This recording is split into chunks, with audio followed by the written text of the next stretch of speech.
everyone at Shalom Divine Television. ஷாሎም Divine TV பார்க்கிற அனைவருக்கும் என்னுடைய சமாதான வாழ்த்துக்கள். We've been having a look at the importance of different parts of our body. நம்மளுடைய சரீரத்தில் இருக்கிற பல அவயங்களை குறித்து நாம் பார்த்து கொண்டே வருகிறோம். First of all, we looked at the heart because everything comes out of the heart. முதலாவது இருதயத்தை பார்த்தும், காரணம் எல்லாம் இருதயத்திலே இருந்து தோன்றுகிறது என்று பார்க்கிறோம். And then we looked at the tongue, how it can be used for cursing or it can be used for blessing. அதை தொடர்ந்து நாவை பார்த்தும், அது எவ்விதமாய் அது சபிக்கவும் அது ஆசீர்வதிக்கவும் பயன்படுகிறது என்று. Last week we talked about the eye being the lamp of our body. போன வாரத்திலே கண் நமக்கு நம்மளுடைய சரீரத்தின் ஒளியாய் இருக்கிறது என்று பார்த்தோம். If our eye is good, it's generous, but if our eye is bad, it's stingy. நம்மளுடைய கண்கள் அது நல்ல கண்களாய் இருக்கும் என்றால் அது தாராளமாய் செயல்படுகிறதா இருக்கும். அதே அந்த கண் கெட்டதாய் இருந்தால் அது சுயநலம் உள்ளதாய் இருக்கும். It's actually a Jewish idiom. அது ஒரு யூதர்களுடைய ஒரு காரியமாய் இருக்கிறது. So today we come to the importance of the ears. இந்த நாளிலே செவிகளை குறித்து அதனுடைய முக்கியத்துவத்தை குறித்து நம்ம பார்க்க போகிறோம். We know that ears are for hearing, and if you can't hear, you're deaf. காது கேட்பதற்காக கேட்க முடியவில்லை என்றால் நீங்கள் செவிடராய் இருப்பீர்கள். The Bible talks about hearing with understanding. வேதம் இவ்விதமாய் சொல்லுகிறது புரிந்து கொள்ளத்தக்கதாய் கேட்கிறது என்று சொல்லி. For instance, if I speak to you in a foreign language, you will hear, but you will not understand. இப்ப நான் அந்நிய பாஷையிலே பேசுகிறேன், அப்போ நீங்க சத்தம் கேட்கலாம், ஆனா உங்களால புரிந்து கொள்ள முடியாது. In Matthew 13, the disciples came to Jesus and they asked him, "Why do you speak in parables?" மத்தேயு சுவிசேஷம் 13ஆம் அதிகாரத்திலே சீஷர்கள் அவரிடத்திலே வந்து கேட்டார்கள், நீங்க ஏன் ஓமையிலே அவர்களோடு கூட பேசுகிறீர்கள் என்று சொல்லி. We start in verse 13. He says, "Therefore I speak to them in parables, because seeing they do not see, and hearing they do not hear, nor do they understand." அவர் சொல்லுகிறார், அவர் கண்டும் காணாதவர்களாயும் கேட்டும் கேளாதவர்களாயும் உணர்ந்து கொள்ளாதவர்களாயுமாய் இருக்கிறபடினால் நான் ஓமைகளாக அவர்களோடு பேசுகிறேன். It carries on with the prophecy of Isaiah 9, which says, "Hearing you will hear and shall not understand, seeing you will see and not perceive. For the hearts of this people have grown dull, their ears are hard of hearing, and their eyes they have closed, lest they should see with their eyes and hear with their ears, lest they should understand with their hearts and turn, so that I should heal them."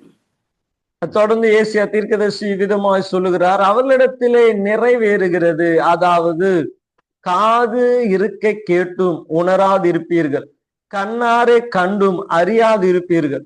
இந்த ஜனங்கள் கண்களினால் காணாமலும் காதுகளினால் கேளாமலும் இருதயத்தினால் உணர்ந்து மனம் திரும்பாமலும் நான் அவர்களை ஆரோக்கியமாக்காமல் இருக்கும்படியாக அவர்கள் இருதயம் கொழுத்திருக்கிறது, காதால் மந்தமாய் கேட்டு தங்கள் கண்களை மூடிக்கொண்டார்கள் என்பதே.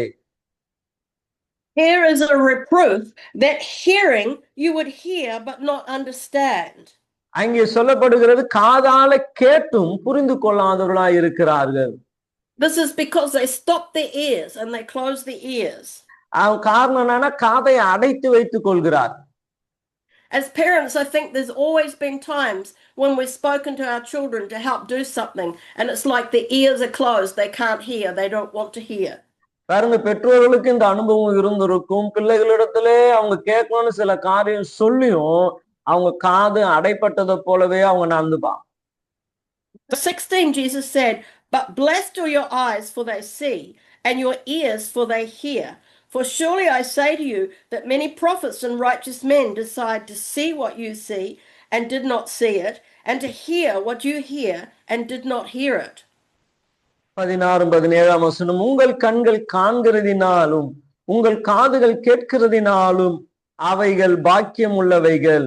அநேக தீர்க்கதரிசிகளும் நீதிமான்களும் நீங்கள் காண்கிறவைகளை காணவும் நீங்கள் கேட்கிறவைகளை கேட்கவும் விரும்பி காணாமலும் கேளாமலும் போனார்கள் என்று மெய்யாகவே உங்களுக்கு சொல்லுகிறேன். We know that many of the parables Jesus finished by saying, "He who has ears to hear, let him hear." அநேக ஓமைகளை போதனைகளை இயேசு பேசி முடித்த பின்பு அவர் சொல்லுகிறார், காது உள்ளவன் எவனோ அவன் கேட்க கடவன். That means pay attention and really listen and understand. அப்படி என்றால் என்னன்னா, கூர்மையா கவனித்து அதை கேட்டு அதை புரிந்து கொள்ள வேண்டும் என்பது தேவனுடைய விருப்பமாயிருக்கிறது. It also means to put into practice in your life. அது மாத்திரமல்லாமல் கேட்டவைகளை வாழ்க்கையிலே பயன்படுத்த வேண்டும். In chapter, he told the parable of the sower who went out to sow. நாம் பார்க்கிறோம், ஒரு மனுஷன் அவன் விதைக்கும்படியாய் கடந்து போகிறான். We know that first of all, that seed fell on the hard ground and the birds of the air came and took it away. ஒரு சில விதைகளானது வழியிலே அல்லது கடினமான இடத்திலே அது விதைக்கப்பட்டது. பறவைகள் வந்து அதை எடுத்துக்கொண்டு போயிட்டு. And Bible says this is because they heard but they did not understand. அங்க வேதம் சொல்லுகிறது, அவர்கள் கேட்டார்கள் ஆனால் அதை புரிந்து கொள்ளாததினால் அப்படி நடந்தது.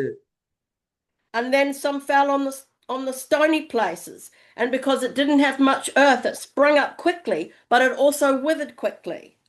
அப்போ தொடர்ந்து பார்க்கிறோம், சிலது கற்பாறைகளின் மேலே அது விதைக்கப்பட்டு துரிதமாய் வளர்ந்து துரிதமாய் அது துளிர்ந்து போயிற்று.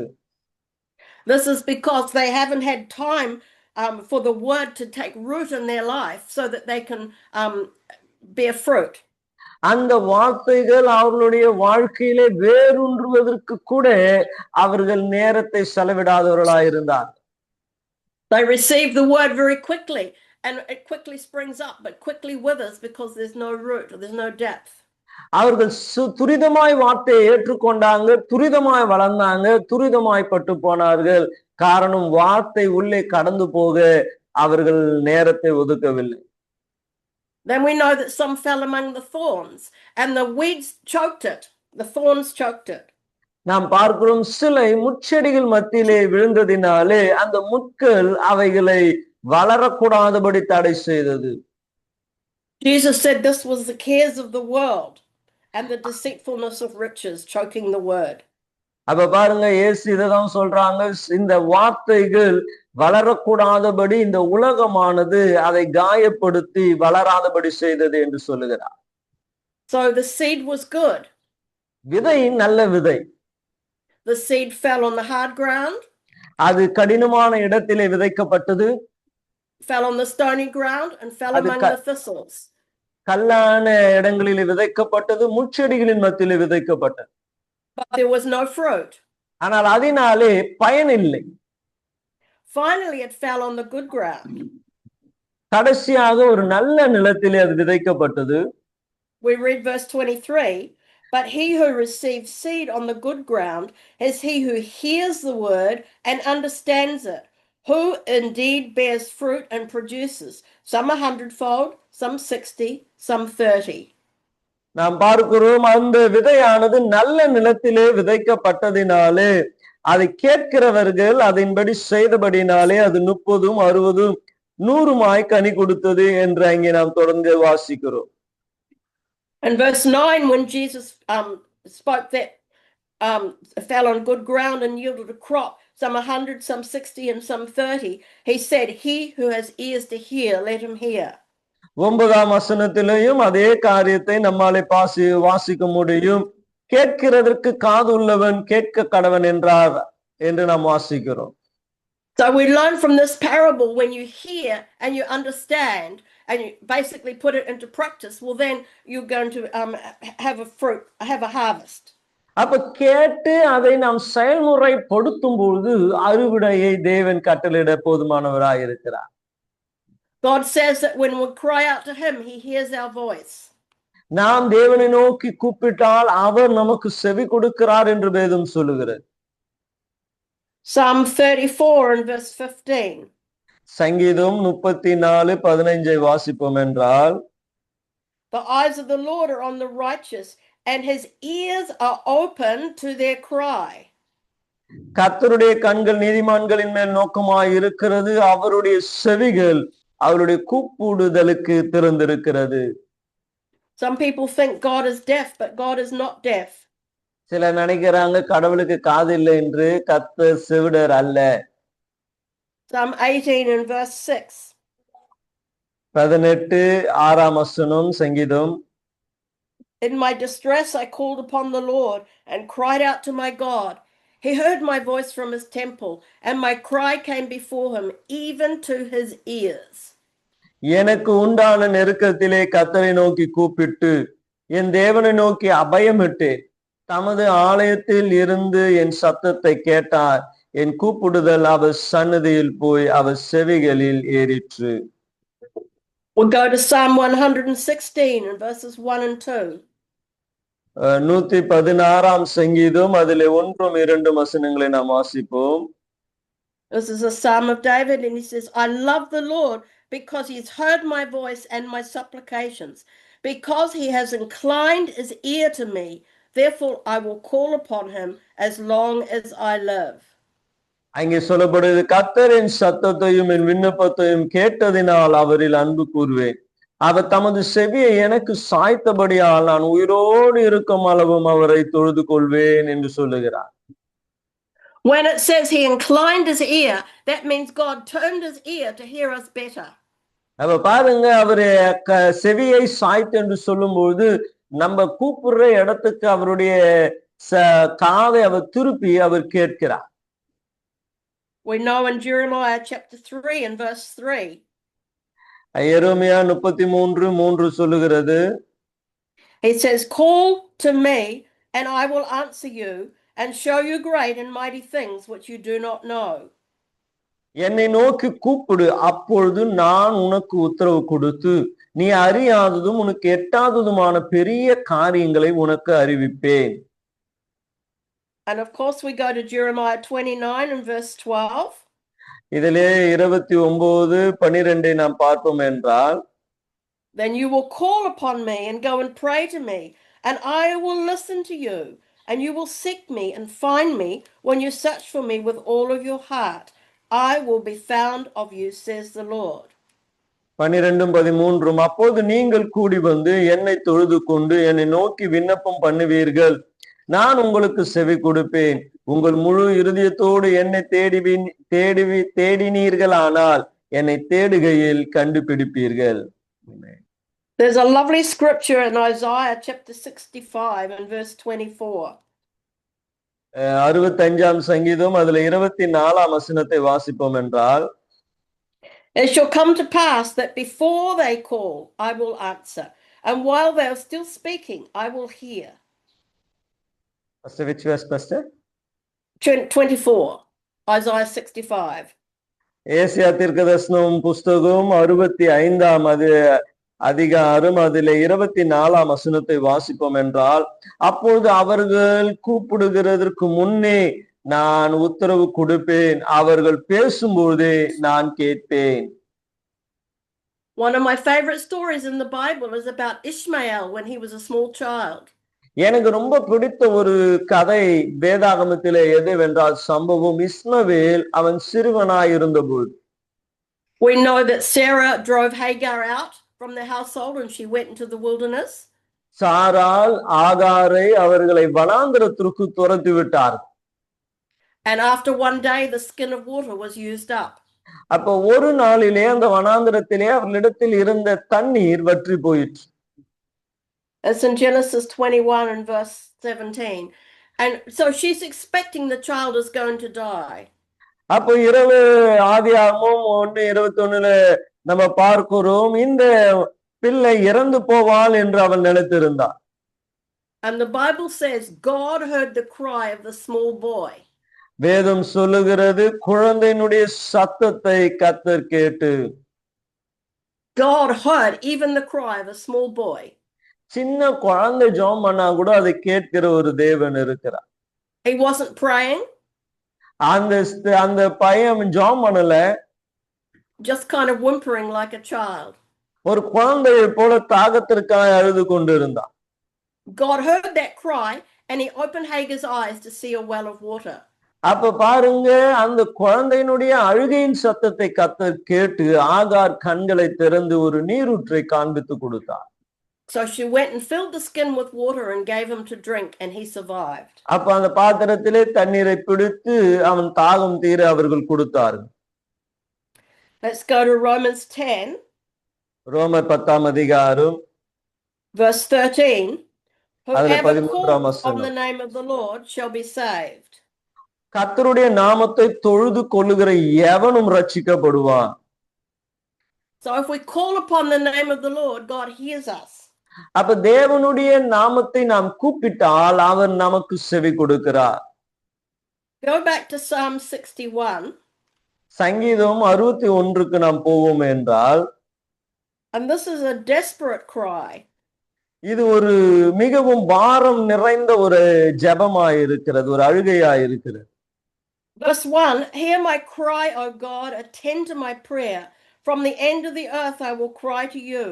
When my heart is overwhelmed, lead me to the rock that is higher than I. For you have been a shelter for me, a strong tower from the enemy. I will abide in your tabernacle forever. I will trust in the shelter of your wings. 1 to 4. 1லிருந்து 4 வரைக்கும். தேவனே, என் கூப்பிடுதலை கேட்டு என் விண்ணப்பத்தை கவனியும். என் இருதயம் தொய்ந்து போய் பூமியின் கடையாந்தரங்களில் இருந்து உம்மை நோக்கி கூப்பிடுவேன். எனக்கு எட்டாத உயரமான கன்மலையில் என்னை கொண்டு போய்விடும். நீர் எனக்கு அடைக்கலமும் சத்ருவுக்கு எதிரே பலத்த துருகமாயிருந்தீர். நான் உம்முடைய கூடாரத்தில் சதா காலமும் தங்குவேன். உமது செட்டைகளின் மறைவிலே வந்து அடைவேன். ஆமென். See, David had a relationship with God, and he knew that if he called out to God, that he would hear his cry. பாருங்க, தாவீதுக்கு இப்படிப்பட்ட ஒரு உறவு தேவனிடத்துல இருந்தது. நான் அவரை நோக்கி கூப்பிட்டால் அவர் எனக்கு செவி கொடுப்பார் என்று சொல்லி. Even from the end of the earth, he could cry out. பூமியின் கடையாந்திரங்களில் இருந்து நான் கூப்பிட்டா கூட அவர் எனக்கு கேட்பார் என்று அவர் அறிந்திருந்தார். When he's overwhelmed, that means when life is just too difficult to cope. அப்ப அவன் சொல்லுகிறான், தாவீது சொல்லுகிறார் பாருங்க, நான் தொய்ந்து போகையில் அவ்வளோ கஷ்டத்துல இருந்தா கூட கர்த்தர் என் செவியை கேட்பார்.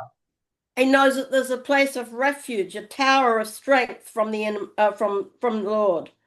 அப்ப தேவனிடத்திலே இருந்து அவர் அடைக்கலமாய் சத்துருக்கு எதிரே நம் நிற்கக்கூடிய பலனுமாய் அவர் நமக்கு இருப்பார். I can trust in the shelter of your wings. ஆண்டவரே, அவர் தொடர்ந்து சொல்லுகிறார், உம்முடைய செட்டையின் மறைவிலே நான் வந்து தங்குவேன். So here's a question. Why is hearing the word of God important? அப்போ ஒரு கேள்வி இருக்கிறது, ஏன் தேவனுடைய வார்த்தையை கேட்பது அவ்வளவு முக்கியம்? Romans 10 verse 19 tells us that faith comes by hearing, and hearing by the word of God. அங்கே நீங்கள் ரோமர் 10ஆம் அதிகாரம் 19ஆம் வசனத்தை வாசிப்பீர்கள் என்றால் அங்கு சொல்லப்படுகிறது, விசுவாசம் கேள்வினால் வரும், தேவனுடைய வார்த்தையை கேட்கிறதினால் என்று சொல்லி நாம் வாசிக்கிறோம். Sorry, verse 17. 17ஆம் வசனம். So faith comes by hearing, and hearing by the word of God.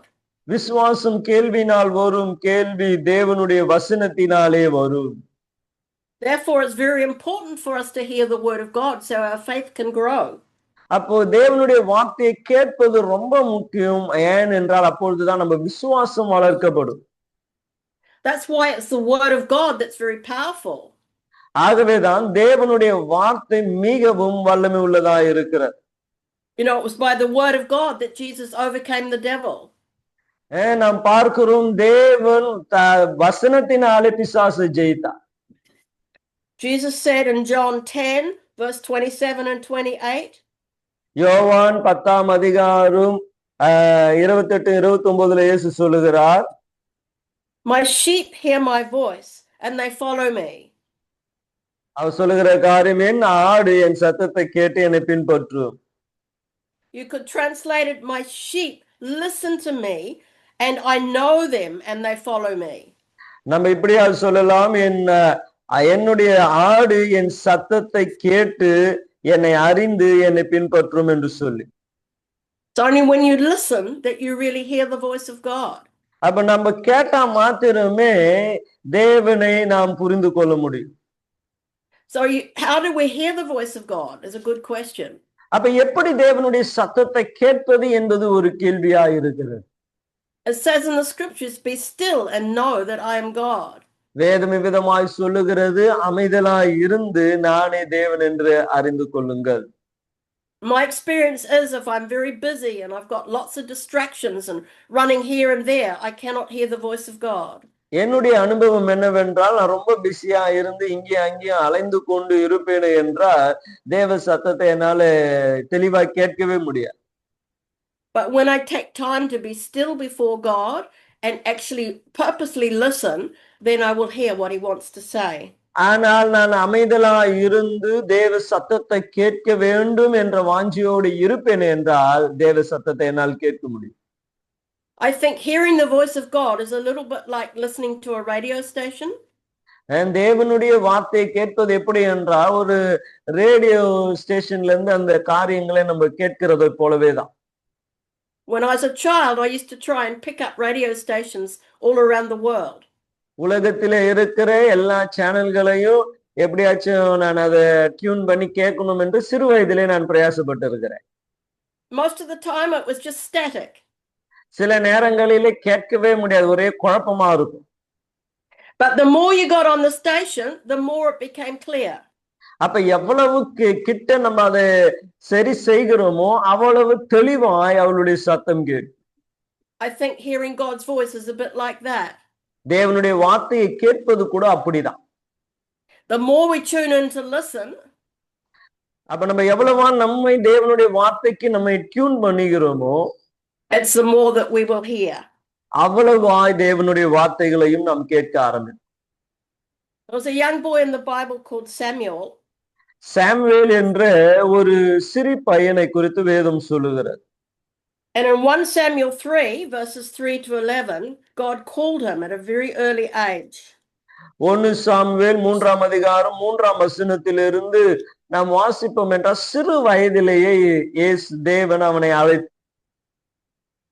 And at that stage Samuel did not know the voice of God. ஆனால் அந்த நாட்களிலே அவன் தேவனுடைய சத்தத்தை அறியாதவனாய் இருந்தான். So he was asleep in the temple and God called him. தேவனுடைய ஆலயத்திலே அவன் படுத்து இருக்கிற வேளையிலே and he ran to the priest and said, here I am. அவன் ஆசாரியனிடத்திலே ஓடி போய் அவன் சொல்லுகிறான், இதோ நான் இருக்கிறேன். And he said, I did not call you, go back and lie down. அப்ப அவரு சொல்றாங்க, நான் உன்னை கூப்பிடல, நீ போய் படுத்துக்கோள் என்று சொல்லி. The Lord called Samuel a second time. மறுபடியும் கர்த்தர் சாமுவேலே என்று கூப்பிட்டார். And he said, went to Eli and he said, here I am, for you called me. அப்பொழுது சாமுவேல் எழுந்திருந்து எலியாவினிடத்திலே போய், இதோ இருக்கிறேன், என்னை கூப்பிட்டீர் என்றான். And he answered, I did not call my son, lie down again. Now Samuel did not know the Lord, nor was the word of God yet revealed to him. Verse 7. அதற்கு அவன், என் மகனே, நான் உன்னை கூப்பிடவில்லை, திரும்பி போய் படுத்துக்கொள் என்றான். சாமுவேல் கர்த்தரை இன்னும் அறியாதிருந்தான், கர்த்தருடைய வார்த்தை அவனுக்கு இன்னும் வெளிப்படவில்லை. Finally, on the third time, Eli perceived that the Lord had called the boy.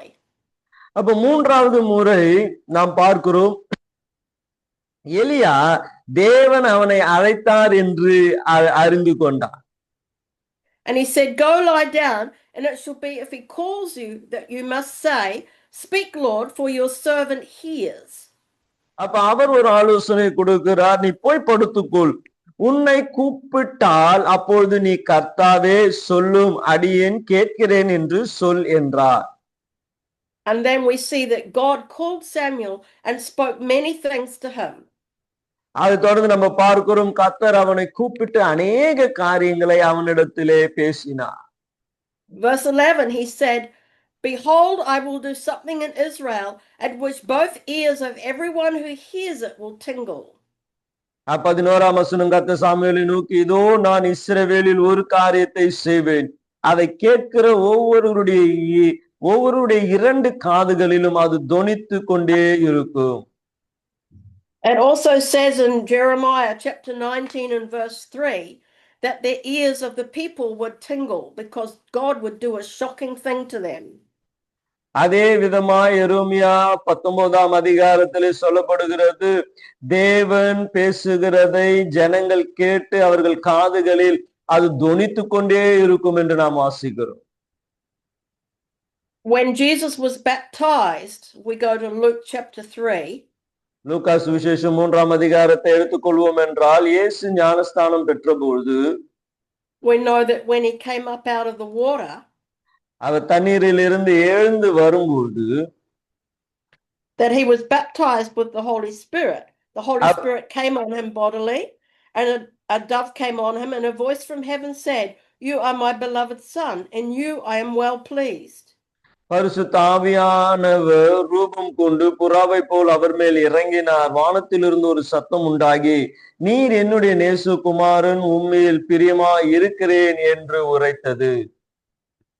So everybody heard the voice from heaven எல்லோரும் அந்த சத்தத்தை கேட்டார்கள், saying, "This is my beloved Son, listen to him." என்னுடைய நேசகுமாரன், இவருக்கு செவி கொடுங்கள். We go to Matthew chapter 17, and we have the transfiguration. மத்தேயு சுவிசேஷம் 17ஆம் அதிகாரத்திலே இயேசு மறுரூபமாக்கப்படுகிறதை நாம் பார்க்கிறோம். We read verse 5. While he was still speaking, behold, a bright cloud overshadowed them, and suddenly a voice came out of the cloud saying, "This is my beloved Son, in whom I am well pleased. Hear him." 5ஆம் வசனம், அவன் பேசுகையில் இதோ ஒளி உள்ள ஒரு மேகம் அவர்கள் மேல் நிழலிட்டு, இவர் என்னுடைய நேசகுமாரன், இவரில் பிரியமாய் இருக்கிறேன், இவருக்கு செவி கொடுங்கள் என்று அந்த மேகத்திலிருந்து ஒரு சத்தம் உண்டாயிற்று. ஆமென். Amen. Hear him, listen to him, obey him. அவருக்கு செவி கொடுங்க, அவருக்கு கீழ்ப்படியுங்க என்று நாம் அங்கே வாசிக்கிறோம். We know on the way to Damascus, Paul also heard a voice calling, "Saul, Saul, why are you persecuting me?" நாம் அதே வண்ணமாய் சவுல் அவர் தமஸ்கோ போகிற வழியிலே தேவனுடைய சத்தத்தை அவர் கேட்டார், சவுலே சவுலே, ஏன் என்னை துன்பப்படுத்துகிறாய்? He answered, "Who are you, Lord?" And he said, "I am Jesus of Nazareth, whom you are persecuting." அப்ப அவர் கேட்கிறார், நீர் யார் ஆண்டவரே? அதற்கு கர்த்தர் சொல்லுகிறார், என்னை நீ துன்பப்படுத்துகிற இயேசு நானே. Those that were with him saw the light and were afraid, but they did not hear the voice of him who spoke to him. அவர்களோடு கூட இருந்தவர்கள் அந்த வெளிச்சத்தை பார்த்தார்கள், ஆனால் அவர்கள் சத்தத்தை கேட்கவில்லை என்று நாம் பார்க்கிறோம். We know also that when the angels appeared to Mary in Luke chapter 2, லூக்கா சுவிசேஷம் 2ஆம் அதிகாரத்திலே மரியாவினிடத்திலே தூதன் அவன் வெளிப்பட்ட பொழுது verse 18, 18ஆம் வசனம், those who heard it marveled all those things which were told them by the shepherds. மேய்ப்பர்கள் தாங்கள் சொல்லப்பட்டதை கேட்டு யாவரும் அவைகளை குறித்து ஆச்சரியப்பட்டார்கள். They made widely known the things that he had said. அவர்கள் தூதர்கள் சொன்னதை அவர்கள் எல்லாரும் அறியும்படி அவர்கள் பேசத் தொடங்கினார்கள். But what we listen to can shape how we act. அப்ப நம்ம எதை கேட்கிறோமோ அது நாம் செயல்படுவதற்கு தூண்டுதலாய் அந்த வார்த்தைகள் இருக்கும். If we hear something positive, we can react positively. நம்ம பாசிட்டிவாய் ஒன்றை கேட்டால் பாசிட்டிவாய் நாம் செயல்படுவோம். If we hear negative things, we can react negatively. நம்ம தீமையானதை கேட்டால் தீமையாய் செயல்பட ஆரம்பிப்போம். You know, during the coronavirus, there were many negative things that were spoken. இந்த கொரோனா வைரஸ் நாட்களிலே நிறைய நெகட்டிவான காரியங்கள் பேசப்பட்டது. And it caused a focus to go inward instead of towards the Lord. It turned them into fear. ஆனால் அந்த வார்த்தைகள் இந்த நமக்குள்ளாய் இருக்கிற அந்த பலவீனத்தையே பார்க்க வைத்ததே அல்லாமல் தேவனுக்கு நேராய் நம்மை திருப்பாத வார்த்தைகளாய் காணப்பட்டது. And many people just wanted to argue about different things. அப்ப நிறைய பேருக்கு அந்த சூழ்நிலையிலே அவர்களுக்கு சண்டை போடுறதுக்கு தான் காரணமாக இருந்தது இந்த காரியங்கள். In the book of Joshua, when they were going to go into the promised land, அவர்கள் வாக்குத்தத்தம் பண்ணப்பட்ட அந்த தேசத்திற்குள்ளே பிரவேசிக்கும் பொழுது we know that Joshua sent out 2 spies and they ended up staying at the house of Rahab the prostitute. அவர்கள் வேவுக்காரர்ல உள்ள அனுப்பினாங்க. அந்த வேவுக்காரருக்கு அந்த விபச்சாரின் வீட்டிலே அவர்கள் தங்கி, ரேகாப் என்ற ஸ்திரீயின் வீட்டிலே தங்கினார். It says in verse 11, chapter 2, 2ஆம் அதிகாரத்திலே 11ஆம் வசனத்தை வாசிப்போம் என்றால், as soon as we heard these things, our hearts melted. Neither did there remain any more courage in anyone because of you. For the Lord your God, he is the God in heaven above and on earth beneath. 11ஆம் வசனம், கேள்விப்பட்ட பொழுது எங்கள் இருதயம் கரைந்து போயிற்று. உங்களாலே எல்லாருடைய தைரியமும் அற்று போயிற்று. உங்கள் தேவனாகிய கர்த்தர் உயர வானத்திலும் கீழே பூமியிலும் தேவனானவர். So what had they heard that caused them their hearts to melt? அப்ப அவங்க இன்னும் கேட்டது அவர்களுடைய இருதயத்தை கரைந்து போக செய்தது. We go back to verse 8. 8ஆம் And her words, ம். I know that the Lord has given you the land, that the terror of you has fallen on us, and that all of the inhabitants of the land are faint-hearted because of you. அது சொல்றாங்க, கர்த்தர் உங்களுக்கு தேசத்தை ஒப்பு கொடுத்தார் என்றும் உங்களை பற்றி எங்களுக்கு திகில் பிடித்திருக்கிறது என்றும் அவர்கள் சொல்றாங்க. Verse 10, for we have heard how the Lord dried up the water of the Red Sea for you when you came out of Egypt, and what you did to the 2 kings of the Amorites who were on the other side of the Jordan. 10ஆம் வசனம், நீங்கள் எகிப்திலிருந்து புறப்பட்ட போது கர்த்தர் உங்களுக்காக முன்பாக சிவந்த சமுத்திரத்தின் தண்ணீரை வற்றி போக பண்ணினதையும், நீங்கள் யோர்தானுக்கு அப்புறத்தில் சங்காரம் பண்ணின எம்ரேயின் 2 ராஜாக்களாகிய சீகோனு ஓகும் செய்ததை கேள்விப்பட்டோம். What God had done with the Israelites caused such fear to come on the people.